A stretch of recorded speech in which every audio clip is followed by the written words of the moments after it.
বিল্লাহি মিনাশ শাইতানির রাজিম বিসমিল্লাহির রহমানির রহিম সবাই লাভ করে আসসালামু আলাইকুম ওয়া রাহমাতুল্লাহি ওয়া বারাকাতুহু।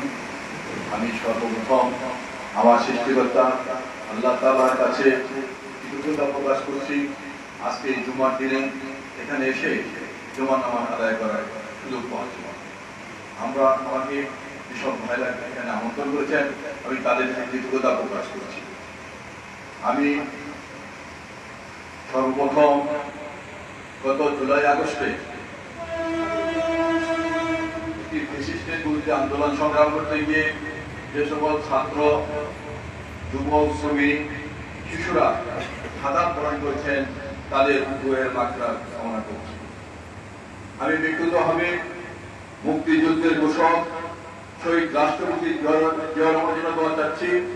আমি বাংলাদেশের তিনবারের প্রধানমন্ত্রী দেশনেত্রী বেগম খালেদা জিয়ার জন্য দোয়া চাচ্ছি। আমি বিএনপির ভারপ্রাপ্ত চেয়ারম্যান তারেক রহমানের জন্য দোয়া চাচ্ছি।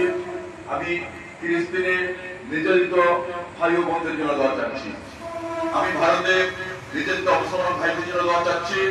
আমি চীনে নির্যাতিত মুসলমান ভাই বোনদের জন্য দোয়া চাচ্ছি।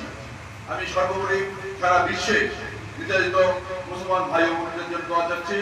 সর্বোপরি বাংলাদেশের সমস্ত মানুষের জন্য দোয়া চাচ্ছি। আমি ব্যক্তিগতভাবে আমার জন্য এবং আমার পরিবারের জন্য দোয়া চাচ্ছি।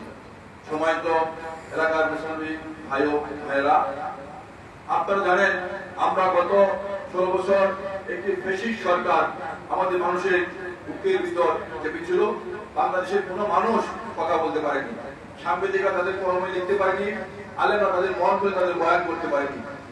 গত 16 বছর বিভিন্ন জুমার দিনে মসজিদের প্রতি কোন বয়ান যদি এই ফ্যাসিস্ট সরকারের পছন্দ না হতো, ওই খুতিদের বিরুদ্ধে মিথ্যা মামলা দিয়ে তারা কারাগারে পাঠিয়ে দেওয়া হতো। বিভিন্ন ওয়াজ মাহফিলে কোন বক্তার ওয়াজ যদি এই ফ্যাসিস্ট সরকারের পছন্দ না হতো, ওই বক্তাকে মিথ্যা মামলা দিয়ে তাকে কারাগারে পাঠিয়ে দিত। এমনি ভাবে গত 16 বছর অনেক আলেমরা কিন্তু কারাবরণ করছেন, তারা নির্যাতনের শিকার হয়েছেন। আজকে আল্লাহর রহমতে আমরা সেখান থেকে মুক্ত হয়েছি। যে ফ্যাসিস্ট এবার আমাদের বুকের উপর চেপে নেই, আমরা ফ্যাসিস্ট থেকে আমরা মুক্ত হয়েছি। কিন্তু আজকে হঠাৎ করে আমরা দেখতে পাচ্ছি আমাদের দেশে 95% মানুষ মুসলমান। আমাদের ইসলাম ধর্ম দিয়ে আজকে কয়েকটি গোষ্ঠী, কয়েকজন ব্যক্তি আজকে মিথ্যাচার করছে, ইসলামকে আজকে ধ্বংস করার চেষ্টা করছে, ইসলামকে দ্বিধাবিভক্ত করছে, ইসলামী ঐক্যবদ্ধকে নষ্ট করার চেষ্টা করছে, ইসলামের নামে বিভিন্নভাবে মিথ্যাচার করে।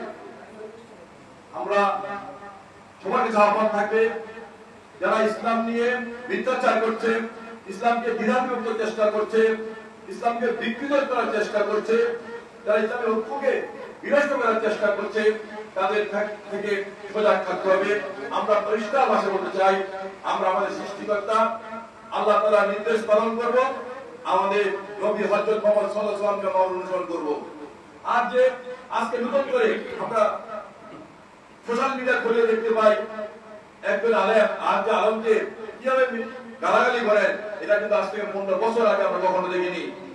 আজকে আমরা সোশ্যাল মিডিয়া খুলে দেখতে পাই এক এক আলেম ইসলামকে নিয়ে বিকৃত ভাষা কথা বলেন, এক এক আলেম ইসলামকে নিয়ে বিভিন্ন তাদের মন করার কথা বলেন।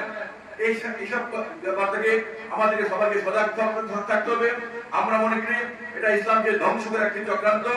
এই চক্রান্ত আমরা সবাই মিলে ঐক্যবদ্ধভাবে প্রতিরোধ করতে হবে।